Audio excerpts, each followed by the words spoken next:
Welcome to The Writer's Dream. This is a show where authors are able to talk about how they write their books, how they publish their books, and how they market their books. You can find us right here at LTV. Just click on the videos and you can see any of the shows. Also, they have a YouTube channel. I have a YouTube channel. You have to look for Linda Maria Frank, and all of the shows we've ever done are on that YouTube channel. So if you're a person who's interested in local authors, local talent, if you're interested in writing books and you want to know how to write a book or how to market a book or how to publish a book, there's some great advice on those shows. We also have a Facebook page, which is titled, guess what, The Writer's Dream. And if you want to be on the show, you can message me through that page. We are also on Cablevision. We are on Cablevision Channel 20 on Fridays at 3 o'clock. That is everywhere except East Hampton. To find out when the show airs on Channel 20, you have to really look for the schedule on the LTV website. So without further ado, we are going to introduce today's guest. Her name is Linda Leuzzi, and she has written a wonderful book called My Year with the Italian Girl. But before we get to you, I want to say just one thing, okay? Happy birthday, NATO. NATO is 75 years old. I'm a history buff, I'm sorry, but so Linda. Happy birthday. Linda is a journalist, and using her talents as a journalist, she's written this wonderful book. So I would like you to tell us about your book, what you tried to accomplish with your book, and what you thought was the best part and the worst part. Okay. So tell us about the book first. So I will launch into it. I had mentored a young woman from Catania, Eleonora, through the Rotary International Exchange program. She was a very wise young woman, 17 years old, and she would come out with some funny things. So I kind of would make notes of along the way about her. And we also my husband and I went to visit her family in Catania. Fast forward. About 2005, there was a woman that I had spoken to whose daughter went to Bellport High School, and she was taking step classes, not the Irish ones, the other ones. Oh, yeah. Yeah. So I thought it was very interesting, and it was a black and white class, and it just clicked with me. What if the Italian girl from Catania stays with the newspaper editor and meets up with the step captain, and they want to win the regional competition? That was the start. I was between a couple of journalism jobs at the time, so I wrote this story. And what happened was it was serialized in the Long Island Advance, which I worked for a year. Then I put it aside because I started working for them full time, and then became editor, and you know how that goes. It's like, you're editor, you write 5 or 6 stories a week, you have to do the dummy, you have to do the photography, lots of fun, but lots of work. So that ended in 2016. I decided to retire from the paper, but not entirely. I'm still working for them. And I wanted to get the book out. So I sent it to a book doctor to see what he thought. He encouraged me to bump up the wordage to about 70,000 words. I think I had it at 10,000. And that was the start of it. And then I kept going with it.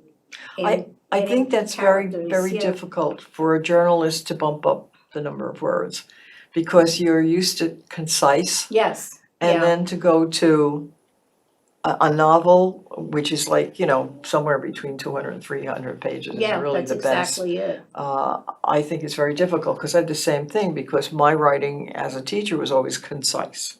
And so I think that's why I stuck with young adult, because to get to 300 pages was difficult. It was a process, I have to say, over a couple of years. But the thing is, I had a rich collection of people to sort of pull from. I mean, this is a fiction book, but some of the characters in there are compilations of other people. That's what's going to happen. Keisha, basically, and it's funny because if you read the acknowledgments, there's a story behind there. But I had started doing nonfiction books way before, and in the books, I incorporated interviews with Black women, very accomplished Black women. So they told me about their families and how they were raised. Also, in Bellport, I interviewed a lot of, Belport's very a lot of people. multicultural. Yeah, that's Oh, exactly it. So Keisha is this wise young woman. You know, her parents are strict, but they want her to succeed. The father owns an insurance company, the mother, you know, helps out. So she's used to a higher level of thinking about things, as is Francesca, who's the Italian girl. So that's where that came in. You know, and then the other characters are, I mean, some of the stuff that went on, sometimes I couldn't believe. Like being raised up in a bucket truck to take a photo, that's in there, you know, so it was just basically a compilation of all these things, and, you know, there you go. Right, well, I think first of all, one of my questions was why Bellport? I had some experience with Bellport because I did consulting work for BOCES and they have a branch in Bellport or right outside of Bellport. And so, being the curious person I am, I always managed to find myself a back road, and I found the little community of Bellport that is historic, and it is so unusual in so many respects, but it's also so indicative of what Long Island is all about. Well, I covered Bellport in my work, and the fact that the step classes did take place at Bellport High School. And well, the high school's very Yeah, multicultural. Yeah, so what happened was I got permission to hang out in the hallways so I could get the lingo. I went to the assemblies, I sat in on the step classes, I talked to the teachers there. So it made sense to make it as real as I could, even though it was fiction. And I think Bellport is just beautiful. Every time I would go there to cover a village board meeting, I would go, oh my God, what a Yeah, beautiful place. it's like a movie set. Yeah, it's not too big. It's, you know, No, it's it's just, tiny. yeah, it's just the right size. You know, it's close to the water. It has the old homes there. You know, so that's really, you know, why I chose Bellport. It made sense to me. And, you know, when you read other people's books, they have a setting. And I just felt that I should put it there because of all the other things that were going on with the characters, so. Sure, well, setting to me is very important. I think setting can really be like a character. Yeah, And I think you yeah, did that. yeah. So tell us about the three main characters. Okay. Well, as I mentioned, Francesca is a very wise young woman. She's got two parents that really have celebrated her curiosity. And so she comes, it's a leap of faith to come to America and live with somebody, you know, and she's nervous about it, but she likes the person that she's living with. Vivian, who's the editor, is fairly recently divorced. She embraces her job and she really loves it. She doesn't want to have anything to do with men. It's like, leave me alone. And so her life is basically around she loves her work, she really does. She loves the give and take with the community. She's very open-minded. Yes, she is, also. She is, and she just kind of, she takes Francesca under her wing, and she knows that you don't run in and ask her how she's doing every second. It's a ridiculous thing to do, because that's the way we handle things. You know, just let her be and enjoy her. Keisha is the compilation of the Black women that I've interviewed, and I just saw her as the person that I wanted in the book. A long time, this was really funny, and I have this in my acknowledgments. I went to Jamaica High School. I know. I'm dating Probably myself here, but somewhere within 20 years of Yeah. my going to Mary Lewis Okay. in Jamaica. and this was funny because I was a dorky kid, but there was this woman, Tonda Dodson. Tonda, I don't know if you were out there, but she used to stand on the corner of Jamaica Avenue and 168th, I think it was, and she'd smoke a cigarette. I just thought she was the coolest person. She was very confident, and she was in my homeroom class. Hi, Tonda. Hi, Linda. You know, and we'd talk a little bit and then go up the hill. Tonda was she was kind to me, and I remember, and this was very this was really pivotal. I was recommended for an AP class in English at the end of the term. This young woman who I thought was a friend turned to me and said, "You don't deserve it. You're not good enough." I looked at her, I'm like, Tanda comes over and she says, "Don't listen to her, she's jealous." So from the type of woman that Tanda was, I created Keisha, and then from all the other people that I talked to, and there you went. Cool Well, person. that's a great lesson in life, to understand that when you are nominated for an award, get a promotion, or somebody compliments you, you find out who your friends are. Yes, you do. Because a group of people will approach you one by one and tell you, Like, you're no good. really? Yeah. Don't even go there. I don't know if that happens to men, but it sure happens to Oh, it women. happens a lot. Let's not even go there. It is what it is. Yeah. One of the themes that I loved in the book was the environmental theme. Oh, yeah. Close to my heart. Yeah. And if you're, as you are, interested in what's going on in Long Island, there's a big push for environmental care now. Yes. I mean, because we're always fighting these forces of the condo people, the condo builders, because Long Island is turning into condo city, for God's sake. Yeah, but and one of the things that I found interesting was the oyster people.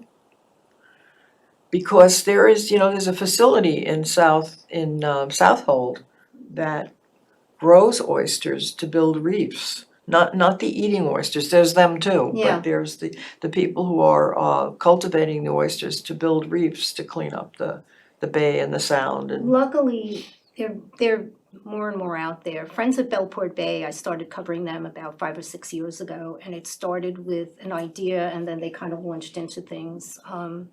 Katia Reed and Thomas Schultz started it, they co-founded it.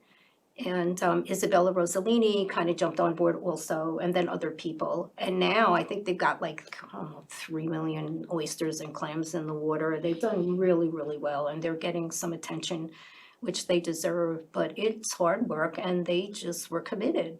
So I had these stories in the background, of these people. And the environmental part, I'm just gonna lay into one of the characters, Alice Wiley. yeah, She's based on Hathaway Scully, who owned a mansion in Islip, Seatuck. And it was the Scully mansion. And she used to take kids around on nature walks. She was kind of a bit of, she walked to her own beat. She would also take in animals that had been injured.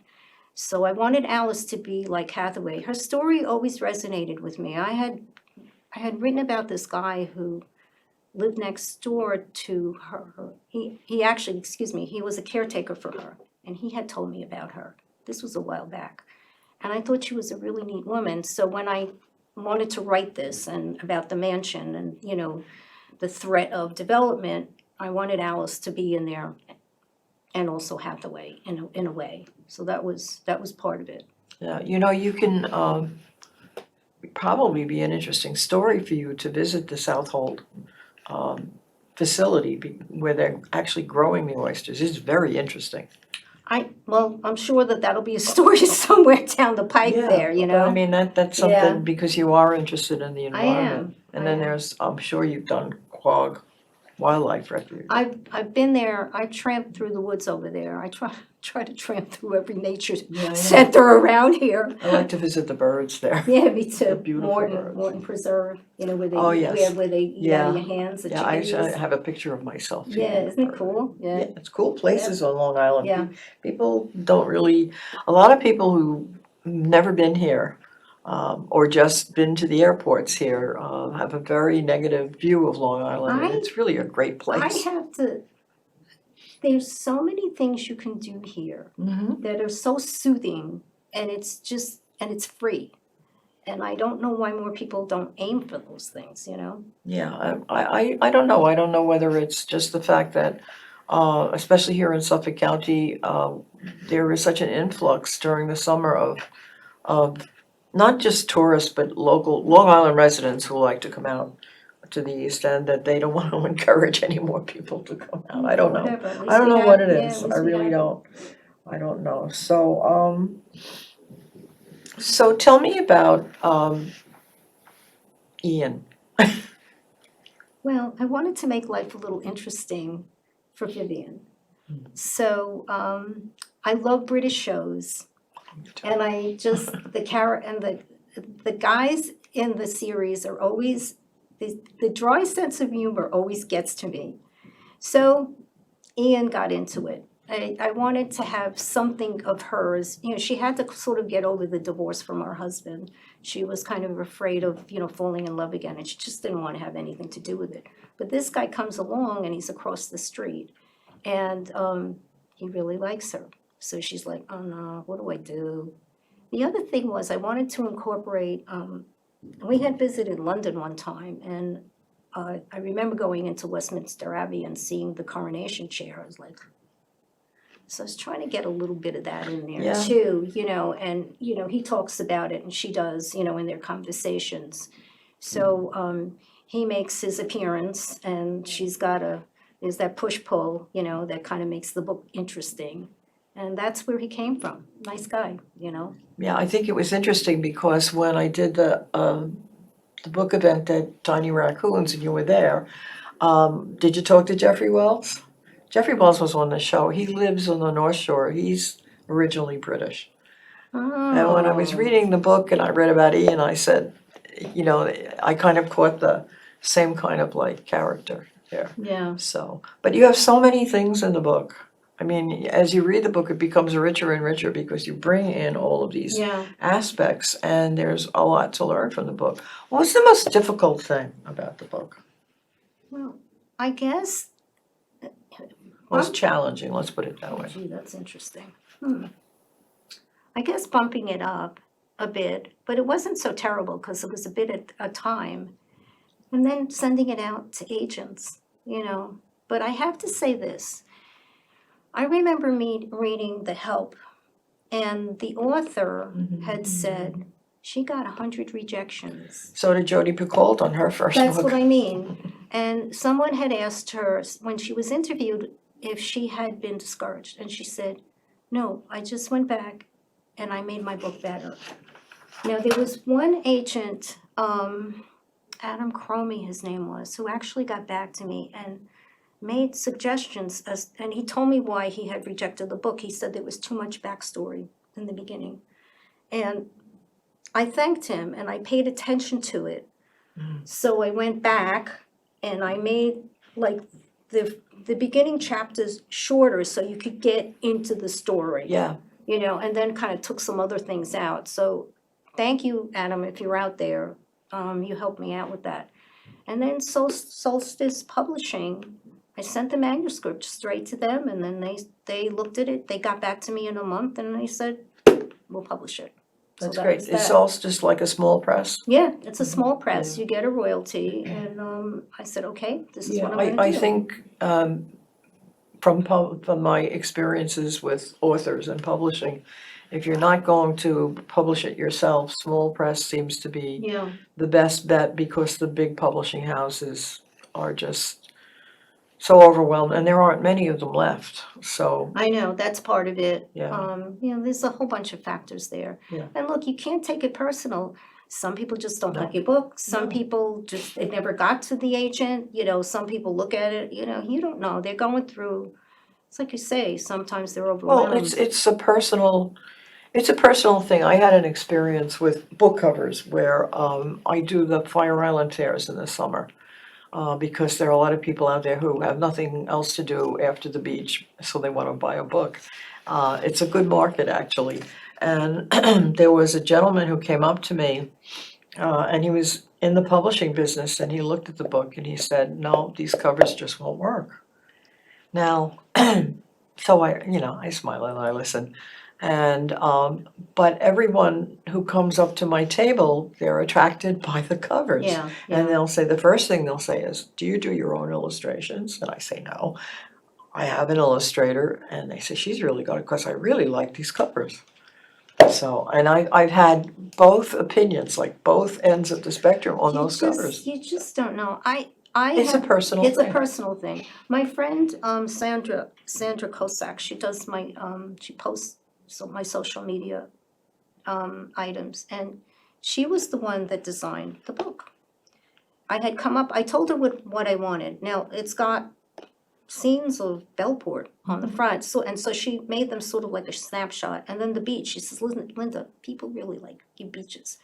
Thomas Schultz, thanks Thomas, took the picture of this beach, it's a Bellport beach, and we went with it.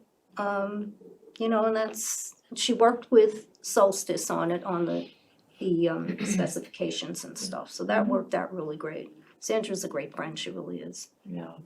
So that's, I wanted to get the flavor of the village in, and that's how I did it. If I had one criticism of the book, Yeah. I would, and it's not really a criticism of the writing.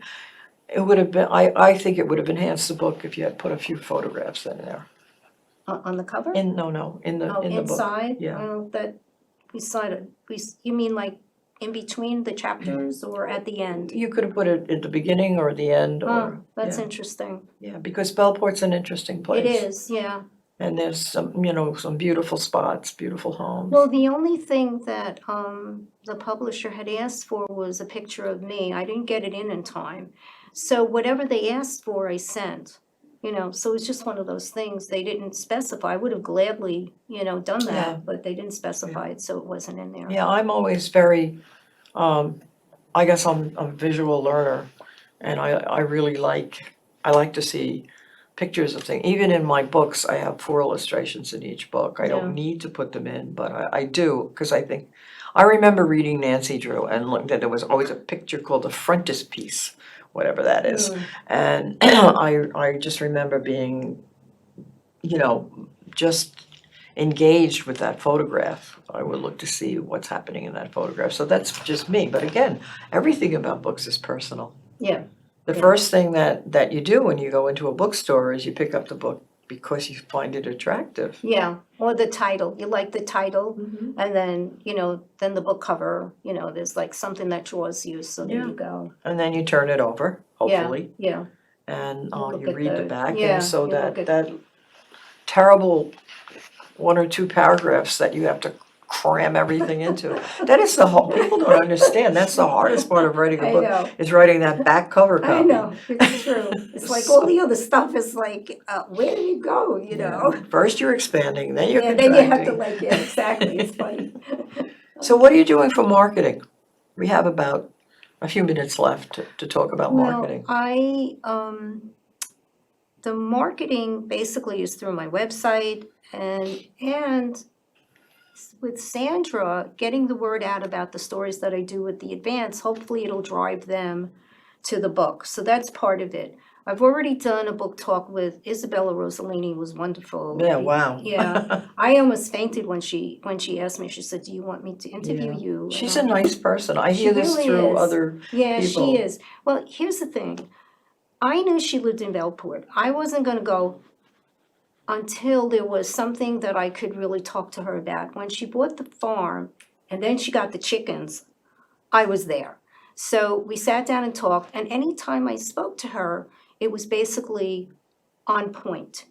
She appreciated that, and she said, Linda doesn't do anything snarky, and all this kind of stuff. So she knew who I was. So when she heard about the book, she just kind of reached out and said, I'll do that's this for nice. you, which was That's wonderful. Well, that's really, and I think that was to me, that was one of the things, the messages in the book that I liked was that you had this community and the people, more or less, they were very much individuals and had their own opinions about Yes. things, but they worked together. There's a lot of kindness in the book. That's what I You know what wanted this to book get is- reminded me of? yeah. I love PBS. Yes, And I love, me too.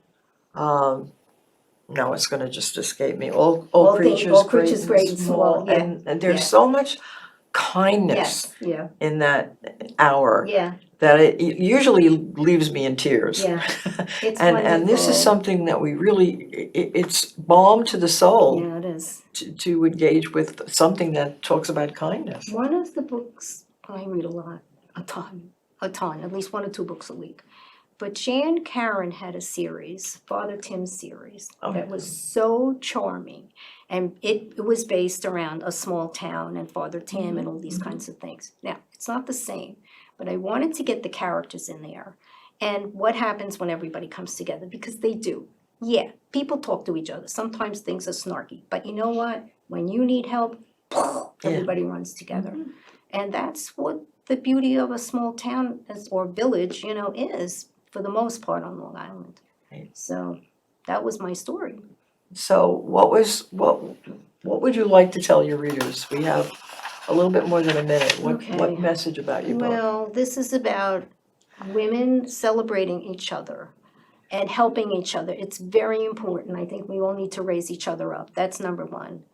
And fighting for things that you feel you need to fight for. Look, I've been at this a long time. This was not an easy journey here with the book, but I just said nobody's going to define me on this. And I think everybody has to find their path. When they don't, that's when they get snarky and jealous and mean, that kind of thing. Just find your path and go on it. And it's revelatory, it really is. So that's pretty much it. Women should support each other, take care of the environment, find love. It's all good. Yeah, well, I think that's what you've done with this book. You have those themes in there, and they're important. And I hope that somebody approaches you to make a mini series or a movie out of it. I think From my mouth to God's ears. This is a really good book for that. Yeah. That's for sure. Yeah. And then give them my name, because I think my books would be really a great series for You got it. teenagers. Yeah, I mean, PBS does little kids and adults, but know. nobody in between, and I that's who know. I write for, the Yeah. in-betweens. Yeah.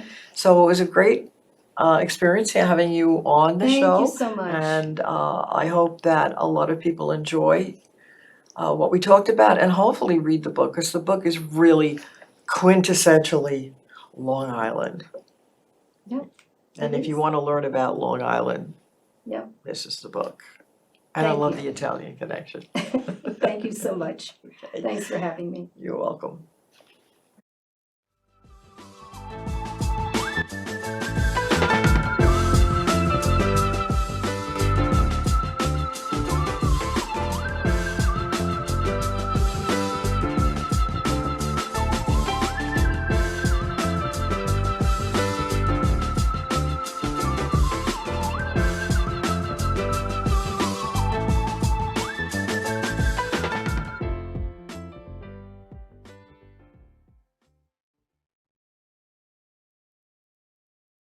Assistant who puts it on YouTube, because God knows